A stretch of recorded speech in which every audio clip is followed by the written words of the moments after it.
Hi everyone, hope you're having a good week. Big week this week with Yom Kippur tomorrow.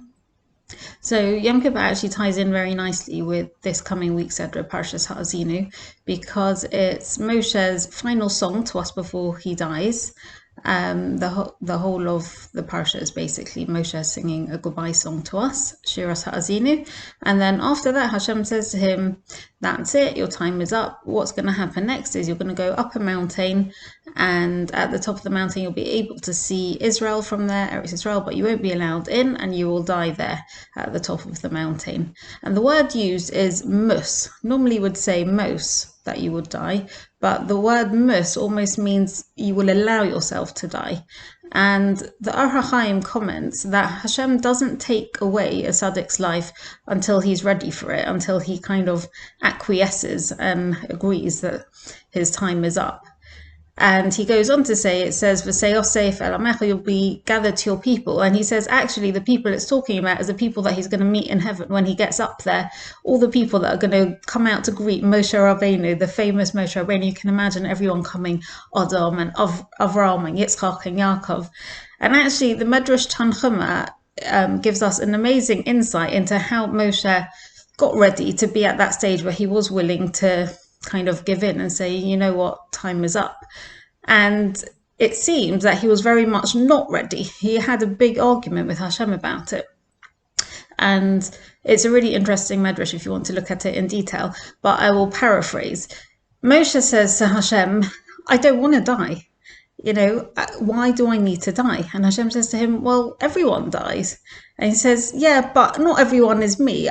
I'm Moshe Rabbeinu." He says, "But I made a promise from Adam Harishon and onwards, everyone dies." And Moshe says to him, "Fine, but Adam, he did a massive sin. You gave him one thing to do, and he couldn't even do that right. So he deserved to die. That's fair enough." And then Hashem says to him, "Well, what about Avraham? He did so many. He made such a Kiddush Hashem in the world. He completely changed the way that people lived their lives. He went around telling everyone about me." And Moshe says to him, "Yeah, but look who else he produced. He produced Yishmael, and look what effect he's had on the world." And then Hashem says, "Well, what about Yitzchak? He also died. He was prepared to be an Akedah. He, offered himself up as a sacrifice. If anyone didn't deserve to die, surely it's him." Moshe says, "Yeah, but look who he produced. He produced Esav, who also had a terrible effect on the world." And then Hashem says, "Well, what about Yaakov? He had 12 amazing Shavotim. All of them were tzaddikim, and he also died." So Moshe says, "Yeah, but none of these people were me. I went up to heaven. I was like on the same level as angels. For 40 days I didn't eat and I didn't drink, and I got the Torah for everyone, and I spoke to you face to face. I have a completely different relationship to all of those people. I don't want to die. I want to stay here." And Hashem at that point says to him, "You know what, enough. Just stop talking. Okay, we can't talk about this anymore. You still have to die." So then Moshe says, "Oh, please, just let's delay it a bit. Let me enter Eretz Israel just for a few years, for 3 years." And Hashem says, "No." And Moshe says, "Well, at least let me be buried there. Even if I can't enter alive, let me enter when I'm dead." And Hashem still says, "No." And Moshe finally says to him, "Hashem, why are you so angry with me? I only did one sin. When you told me to hit the rock and I didn't, when you told me to speak to the rock, I didn't speak to where I hit it. That's why you're so angry about this one sin." And Hashem says, "Yes, because you had an opportunity there to make a Kiddush Hashem, to sanctify me. And all the people, if they had seen you speak to a rock and the rock had listened to you, they would have said, 'Oh, if even a rock will listen to Hashem, Kal v'chomer, we should listen to the word of Hashem.' And you had an opportunity there and you missed it. And because you didn't sanctify me, that's why you have to die." And Moshe says to him, "Well, I still don't understand. You're acting like this over one sin. There were so many sins that the Jewish people did. And, every time I had to beg you to forgive them. But you did. You forgave them every time. Why is it different for me? I only did one thing wrong. They did so many sins. Again and again they were sinning." And Hashem says, "You know what? The sin of a individual is different to that of a community. You're just one person. When an entire community sins, it's a different set of rules. And I'm afraid as this was your own individual sin, then the same rules don't apply. I'm sorry, you still have to die. You can't just live forever." And Moshe at this point actually realizes how angry Hashem is, and he says to him, the tefillah that we say on Yom Kippur, he says, Hashem, Hashem, Kal Rachum V'chanan Erech Apayim, the 13, the Hashem, you're so slow to anger and you're abundant in mercy. Those are the things that we say to Hashem on Yom Kippur when we're praying for Hashem to forgive us.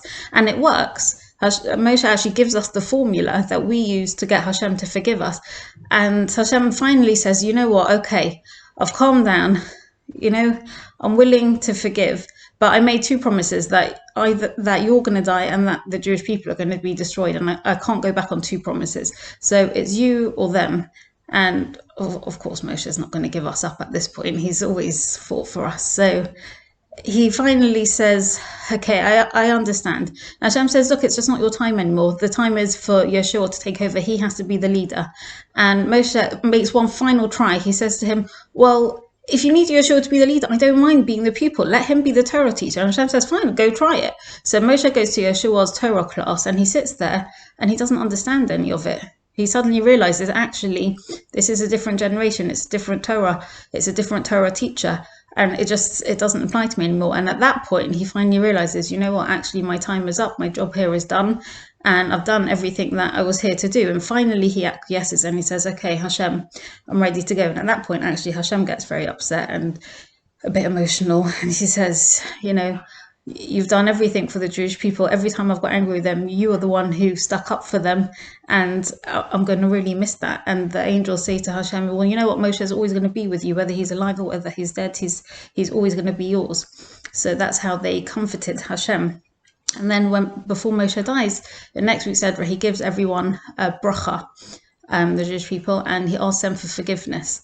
And I think it's a nice message that he kind of finishes off with. So I think there's 3 points that we can take out of this conversation between Moshe and Hashem. So point number 1, Hashem was so angry because of Moshe not making a Kiddush Hashem. It wasn't that he made a Chilul Hashem, Chas v'Shalom. He missed out on the opportunity to make a Kiddush Hashem. So number 1, that shows us how important Kiddush Hashem is. Number 2, he tells him that an individual is not the same as a community. So that's why you have to connect yourself to a community. We're not davening as individuals on Yom Kippur. We're davening as part of a community. We're saying we're all in this together. Give us a good life. Give all of us, our community, the wider community, the world. We all need to stick together and be a part of something bigger. And finally, number 3, he doesn't leave on a sour note. He spent his whole life telling them off, but he tells the Jewish people at the end, he gives them a bracha and he asks them for forgiveness. So if there's anyone in your life who you've kind of left things on bad terms with, now's the time to ask for forgiveness and to give a bracha, to make things good again, to have a good relationship, because you never want to leave things on a sour note. So those are the 3 messages that Moshe gives us on our way into Yom Kippur from this week's Edra from Ha'azinu. Have a good, meaningful fast and a good week and a good year.